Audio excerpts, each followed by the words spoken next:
Reka tubasuhuze rero mwese abantu bana Ibirindiro TV, tukaba tuje kugira ngo tubahe amakuru muri iki gitondo cya tariki 11 z'ukwa munani 2026. Tukaba tugiye kuyahera mu mujyi wa Goma, ahari gutangwa ibibanza bigurishwa. Ngira ngo murabizi ko ari igihugu cy'u Rwanda gikontorora uriya mujyi wa Goma. Tukavuga duti nyaboneka nimurebe neza cyangwa se mwibaze ku byo Gisekedi ari gukora. Ibibanza birimo biragurishwa mu mujyi wa Goma, bakavuga bati hari n'abakomisiyoneri bashinzwe gushaka abakiriya bagomba kugura ibibanza mu mujyi wa Goma nk'uko mubibona aha ngaha. Izi pariseri zose ziri ku isoko mw'ino site yacu iri hano muri Goma. Mu minsi ya vuba rero turatangira kubagurisha ano masite yacu.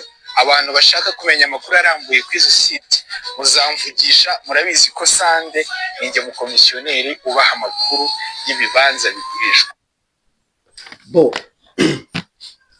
Hagati y'igurishwa ry'ibibanza n'irekurwa ry'abantu 15 bafashwe mu bo Kinshasa yemera bageze kuri 80 na ejo bundi hari kuwa abantu 15. Cyo nacyo ni ikiganiro ngiye kuzaho none ahangaha mbere. None bakaba bavuga bati u Rwanda rwateye Kongo binyuragije n'amategeko, u Rwanda rwateye Kongo bitemewe, ndetse communauté internationale irakundana, ndetse ngo bashyiraho n'ibihano. Ariko noneho bigeze ku rwego rw'uko barimo bagurisha ibibanza bya Goma. Iyo communauté internationale iri hariya, imiryango mpuzamahanga irimo irareba. Ese ubwo bishatse kuvuga iki muri rusange? Ejo bundi Gisekedi yatubwiye ati turashaka guhindura constitution ituma tutarwana, bitewe n'uko harimo ingingo zivuga ko ngo ko igomba gutanga ubutaka bwayo ngo ku nyungu za Afurika yunze ubumwe.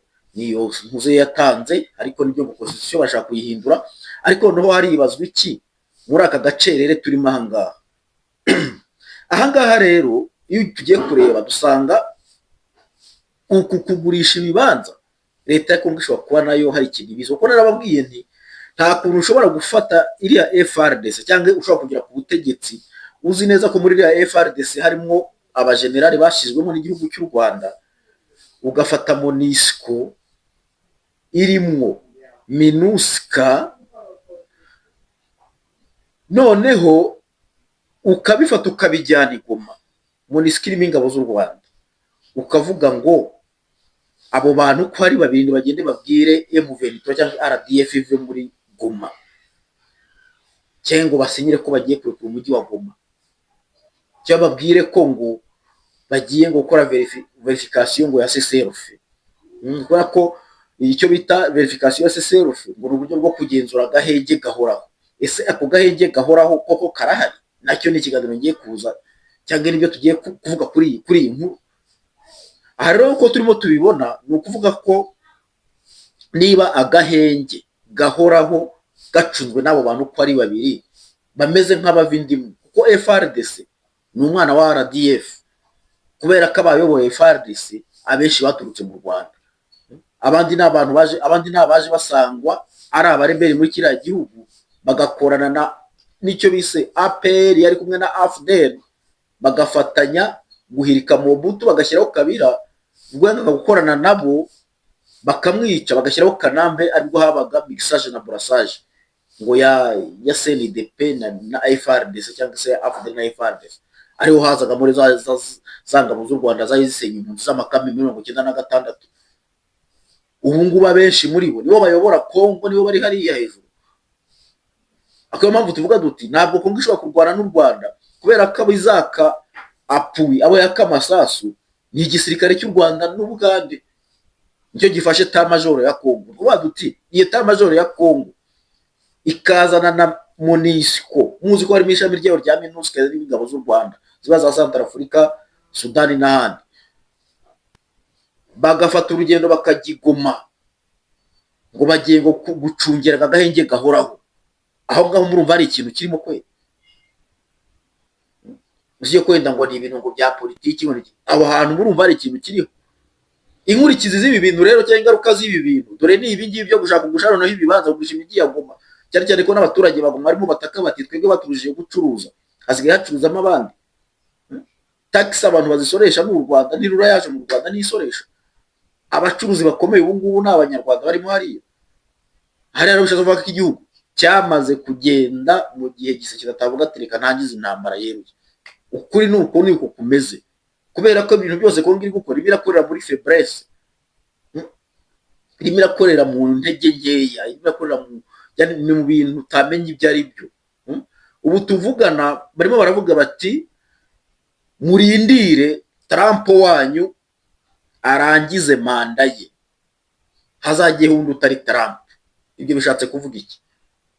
Nuvuga ngo dutegereze Trump aveho, hajye haba abademokrate aribo bene iriya ntambara ya Kongo, bongere noneho batangiza umuriro nyamuriro. Ndimo ndababwira mu gihugu cy'u Burundi abantu mwagiye gufasha ko babwiye abo bana b'abazarendo, nyaboneka nimubafashe mubakiri hafi, kubera ko bari muri position y'u Burundi buhagazemo.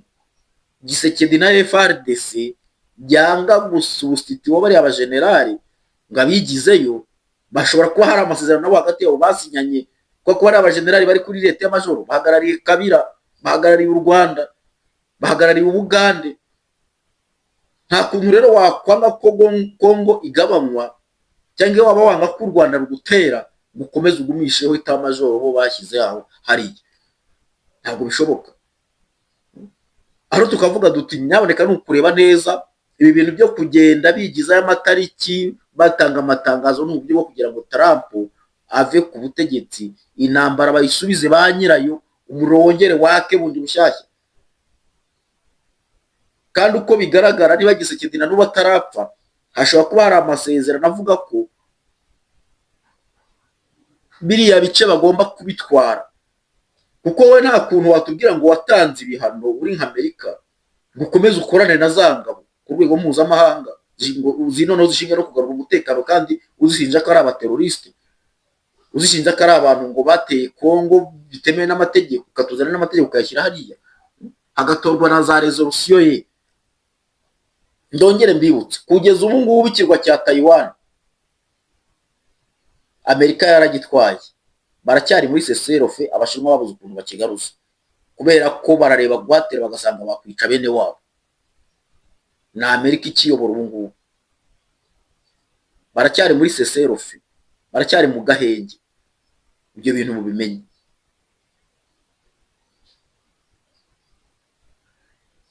Hari n'ahandi abantu muzi amateka akomeye, ntabwo aribyo naramutse kugira ngo mbabwire. Amerika yagiye ifata ikahomeka ku bindi bihugu, bakabashyira kadashira, ugasanga agahenge kamaze n'imyaka 10-20 bakiri muri verification ya cessez-le-feu. Nibyo rero bishobora kuba muri Kongo mu gihe Gisekedi atahaguruka, mu gihe hakurya i Burundi mutahaguruka namwe, bakazabatera icyo gihugu cy'u Burundi ugashiduka aho bafasha barabwira bati mujye muri cessez-le-feu, mukajya mu bwumvikano n'ababandi, mukajya mu bwumvikano. Ubwo n'ukujya mu bwumvikano n'u Rwanda niko byahita bigenda.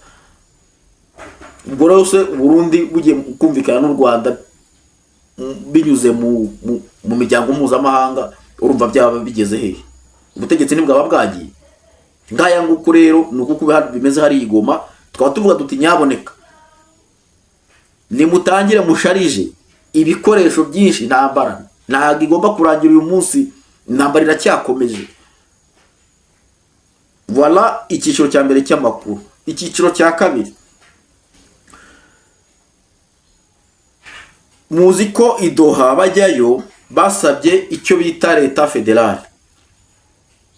Abantu bati ntabwo ari byo, ntibabisabye, ariko tuzagiye kubona ko bitangiye kwigaragaza. Ubu Bunagana igiye kujya mu mwaka wa 7 ifashwe. Bunagana, Goma irimo ishyira mu mwaka wa 3, Bukavu irimo irajya mu myaka 2 n'amezi.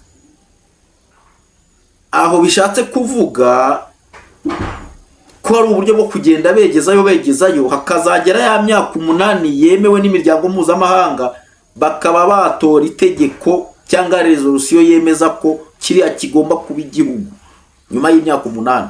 Ayo mategeko arari, hari umuntu wambwiye ko ibyo bintu bishoboka cyane. mu gihe Kongo yakomeza kurangara. Barimo baratubwira ko rero Doha habayeho kudisikita hagati ya Kongo n'u Rwanda kurekura ifungwa za politiki n'izi ntambara zagiye zifatwa. U Rwanda rufite abantu abasirikare 600, Kongo ibashinja hafi batayo y'abasirikare bafashwe igihe Goma ifatwa. Ngira ngo mwara babonye bambuka bajya hakurya za Gisenyi, barya hafi ya bose barafashwe, abandi baricwa, abandi baracyafunze, abandi bajyanwa mu gisirikare. Kongo nayo ifata bita bamwagacucu, bari abadepite mu nteko, ndetse bafite n'amabunda batabye mu bipangu byabo, banafatanywe nk'ibihanga, bakaba ari nabo bari responsable ba mine ya Rubaye nk'abakongomani. Mwagacugira ngo muramuzi n'umwe mu banyamurenge mu bwoko bw'abatutsi bo muri Kongo babaga mu nteko ya Kongo, ariko yari responsable wa mine ya Rubaya, bango yararagiriye u Rwanda ku kibazo cya Rubaya, akaba n'umuntu wari ufite intwaro cyangwa woroherezaga abantu kwinjiza intwaro muri Republika ya Demokarasi ya Kongo, kuko mu gipangu kiwe no mu mirima ye bagiye bataburamo intwaro zagiye zitabwamo, akaba afunze. Rero ejo bundi Kongo igize itya iti kubera amasezerano wenda kugira ngo twerekane ko ibintu bimeze neza, reka dutange FDLR. Wenda ku kibazo cya FDLR riho twacyemera ko n'abandi ubwite barabisobanuye bata amasezerano dufitanye na Kongo naya nabo nkaba mbabwira niba munyumva mwitonda bazarirwa batazabagurisha, kubera ko uwo Gisekedi ntabwo turi kumubona neza, ibintu byose bye biri muri faiblesse. Duvanga imihana yamaze kugenda, igihugu kirimo kiragenda bukeya. Ubu tuvugana barimo baratanga amafaranga ku rwego rwo hejuru kugira ngo niba mara gukuramo Uvira na Fizi, aho handi imbere bazasanga amafaranga yaragezeyo, ari kugenda batambuka ngo babasasira gusa, babasasira ibitenge. Uriyo system igezweho. Baravuga bati uwo Trump wanyu mureke ave ku butegetsi, namara kuva ku butegetsi mwebwe tuzabonana. Urumva ahantu ikibazo kiri. Tukaba turimo tuvuga duti rero nyaboneka abantu murebe kure, niba ari intambara itangirire rimwe, niba ari ibihano, nta utaragiye mu bihano u Rwanda bavuga ko ruri mu bihano, ariko se ko mwatuga ko u Rwanda ruri mu bihano atari ukubeshya. Tukaba tuvuga duti rero abantu ni mutangiza intambara, abazayirwana ntabwo babura, nta muntu utababaye.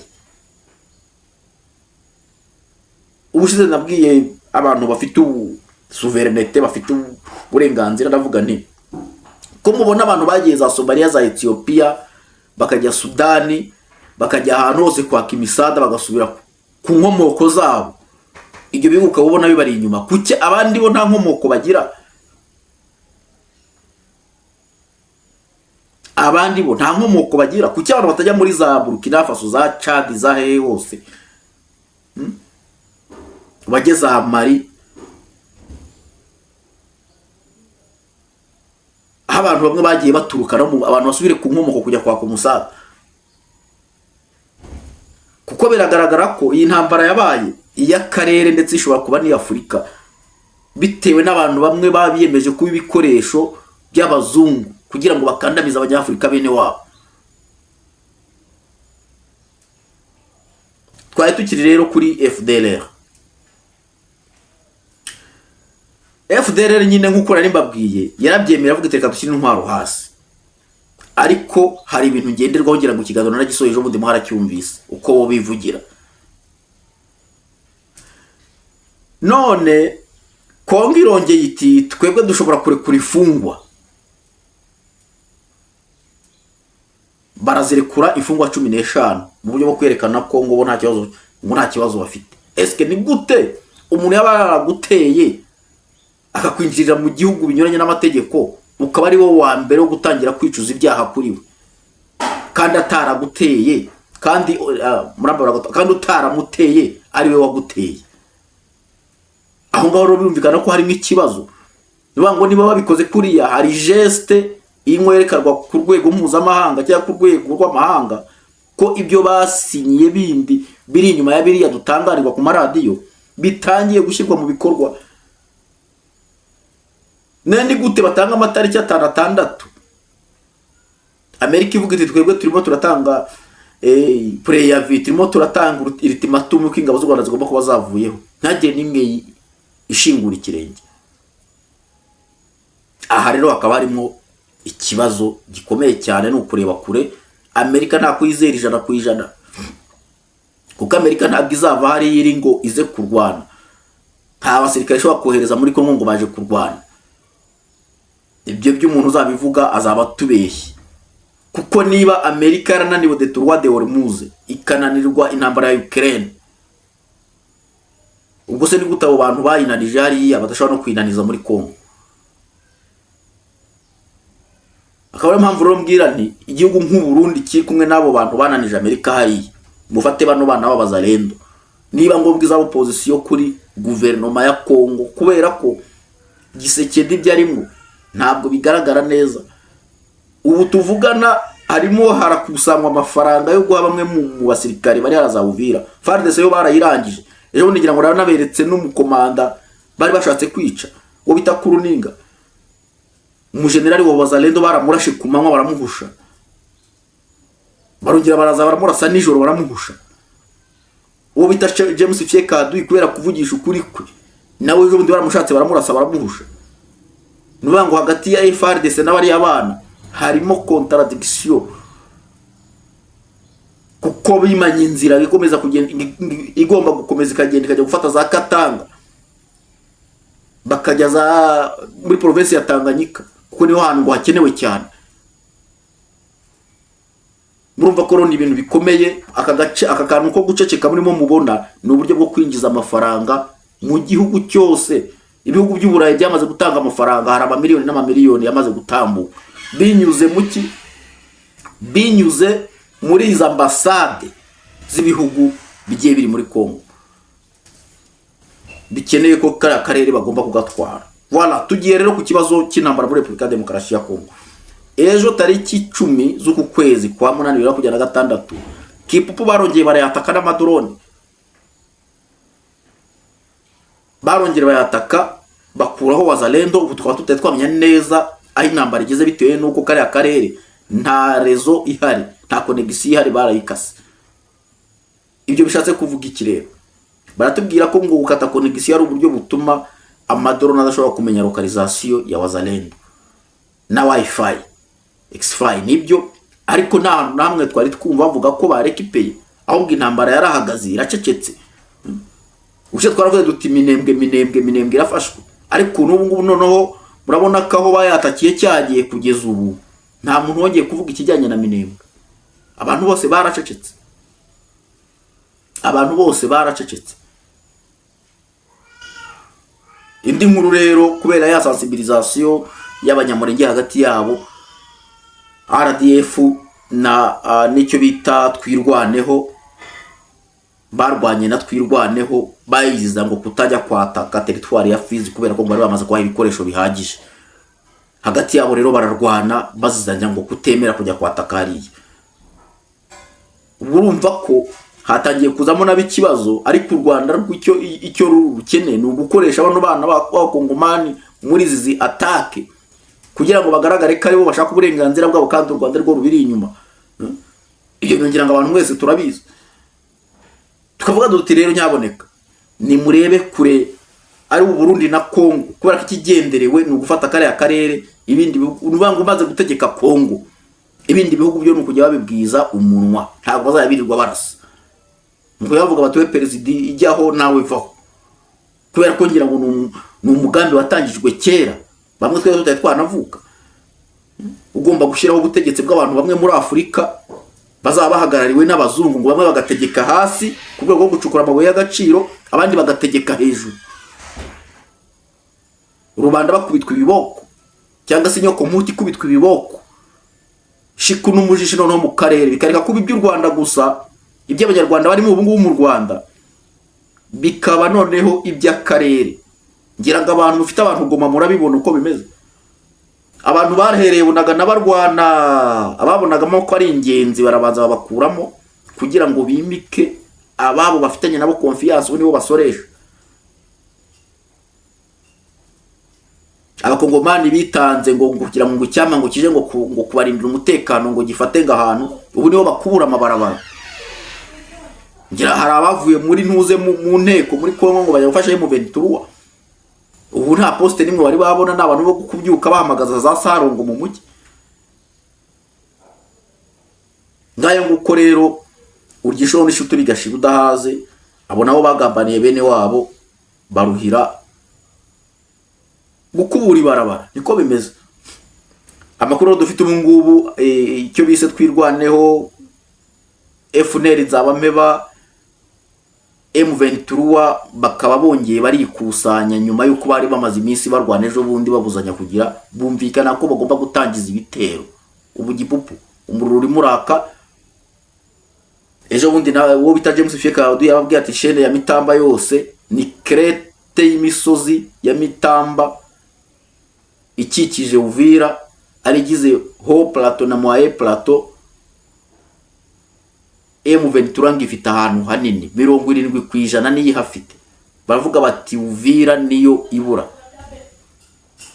Ubwo sinzi abandi bantu aho turi kureba niba dutegereje Amerika kari izazana ingabo zo kurwana, niba dutegereje kari izarivura simbizi. Ariko ngiye ibintu bya diplomasi cyane cyane ndabirwanya. Sudani iracyari muri cessez-le-feu nubwo bagabanije igihugu, ariko kira cyasigaye nacyo kirimo intambara birwa barwana. Ariko ubona babashyize muri cessez-le-feu, hari abashyizwe uruhande rumwe n'abandi bashyirwa uruhande rumwe, bigaragara ko bashobora kuzavumbukamo ikindi gihugu bibaye ngombwa. Abantu murebe kure mutangize uburyo bwo kugira ngo hagomborwe cyangwa se hafatwe ibindi bice. Dusoza rero dufite aba bantu bari bamaze kurekurwa na Kongo.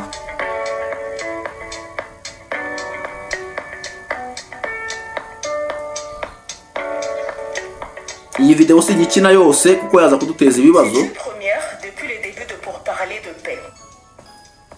Le gouvernement de Kinshasa a libéré ce vendredi 7 août 2026 15 détenus qui ont été remis à l'AFC M23. L'opération, facilitée par le Comité international de la Croix-Rouge CICR en sigle, s'inscrit dans le cadre du mécanisme de Doha conclu en septembre 2025.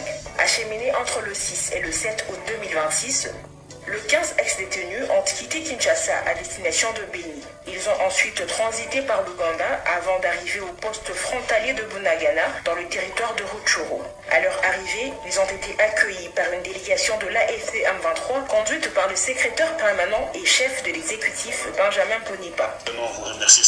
Bon, mwibaze abantu barafashwe banyuzwa Bunagana bahita bajyana mu Bugande. Deo bishatse kuvuga ko babashuje kuri eta majoro ya u Rwanda ni transit ni division y'Ubugande. Byo ngiye nkunda kubabwira. Banyujwe Bunagana bakirwa na Croix Rouge banyuzwa Bunagana barakomeza bagibuga bahita bajyana mu Bugande. Aho baje baturuka kuri eta majoro ya. Aro kuba dutiri fo faire attention gise kidena mu murebe neza nta biriya bintu nge ntabwo na ufite souveraineté ufite ibintu byose ariko ngo ugomba ngo kubaho ngo hakirizwa ngo ugomba ngo kubaho ngo kw'abazungu ngo donc ugomba gutegereza ngo bakaba ariho bakubwira uburyo ugomba kurwana nese ubwo waba uri umupatriote umeze gute. Ni ibintu bikomeye cyane rero, ni ibintu bikomeye cyane umuriro warunshiranye murambabarira. Ni ibintu bikomeye cyane, ni n'ibintu byo kurebera, ni ibintu byo kureba kure muri make yagiye ko nabivuga. Ngayo nguko rero aha ni ku bantu Kongo ejo bundi yemeye ko igomba gutanga. Twagiye ku kijyanye noneho ngo n'abanyamurenge bavuga ngo ni beza ngo bazarwana mpaka bashize. Mu nyumvire bino bintu Perezida wacu twongeye kumwibutsa yuko u Rwanda rufite abatutsi, ko Ubuganda bufite abatutsi, Tanzania ifite abatutsi, Kenya ifite abatutsi. Ko hari iki Kongo udashobora kubamo abatutsi? Turamwiyamye tugomba kuzira uko dusa. Turi beza, of course turi beza, kandi tuzashakwa n'abahembe kugira ngo tukunde tugire amahoro. Tuzobaho nk'uko Imana yaturemye, uko dusa tuzobaho kandi tuzoroka tuzakomera. Mugende mumenye ko mwabapfurero mwe ko turababwira tuzoba abaturanyi banyu forever. Kuzageza Yesu agarutse tuzoba abaturanyi banyu. Tituzosa kandi ntituzoca bugufi kugira ngo tubane namwe. Tuzobana namwe ku mbaraga. Tuzokirwanira, kizomenekamo amaraso y'abana bacu. N'abapfakazi dufite bazobaho, n'imfubyi dufite zizobaho. Abo mugabo batubwiye ejo abakobwa bapfakaye gatatu, ngo afite abapfakazi 6 mu nzu, abakazana 2 n'abakobwa be 2 n'abishwa be 2. Abo bose tawishwe n'indwara. Nibwo bwa mbere twabona abantu bishwa umuntu. Bo ngayo nguko rero ikibazo kiri hariya ngira ngo muracyumva, bati twiyamye Gisekedi ntabwo tugomba kuzira uko dusa, ya ideologie sionisme muri makeya niri hariya. Ndobani ideologie y'abayahudi ngo abantu ni beza cyane, ngo barapfuye barashize, ngo bazize nguko basa. No ku ibintu nk'ibyo ngibyo ngira ngo abandi bo ntibapfa, wagira ngo iyo babarashe bo baradunda, bo bakaba ari bo bapfa gusa. Ariko nkamvuga nti kora subscribe, kora like, usharing ikiganiro kugira ngo ibintu bigende neza. Ciao ciao, akabara umugani.